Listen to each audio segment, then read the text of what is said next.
اهم مهارة او اهم ميزة ممكن تكون عندك في 2026 هو ان انت تتعود تتحمل المسؤولية وتعتمد على نفسك. نافال رافيكانت قال مقولة حلوة قبل كده، قال لك كل ما بتزيد المخاطرة كل ما كان عندك الجرأة ان انت تاخد حاجة تحطها تحت اسمك وتتحمل مسؤوليتها، المكافأة اللي هتجيلك هتبقى اكبر، ولذلك مديرك بيقبض اكتر منك وبياخد ضعف مرتبك. زمان كان موضوع تحمل المسؤولية امر مفروغ منه، لانك لو ما تحملتش المسؤولية هتموت، لازم كنت تلاقي اكل ولازم تلاقي طريقة ان انت تحمي عيلتك. دلوقتي اصبح الامر غير مهم بالشكل الكافي لسببين.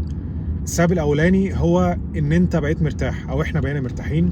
انت حاليا مش في خطر، مفيش حيوان مفترس هيلتهمك ولا هتموت من الجوع، ما بقاش في ضروره لان انت تبقى متحمل المسؤوليه وتبقى بتبدا حاجه فيها نوع من الخطر، ان انت بتعرض حياتك للخطر او ان انت بتاخد حاجه خارجه عن المألوف.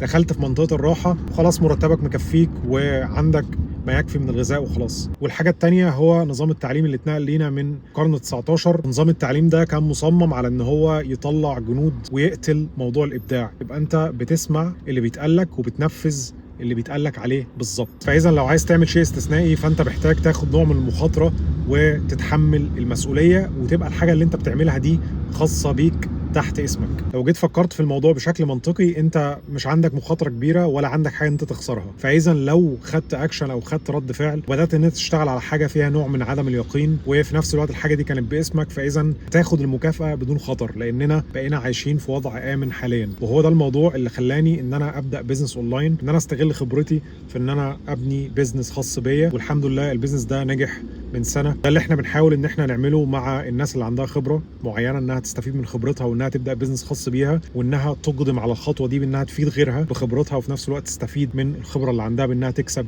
منها فلوس. احنا عملنا تدريب، التدريب ده مجاني تماما. ممكن تكتب كلمه تدريب تحت في التعليقات، هبعت لك اللينك بتاع التدريب. حاول تبدا حاجه خاصه بيك، حاجه انت حابب انك تشوفها في العالم.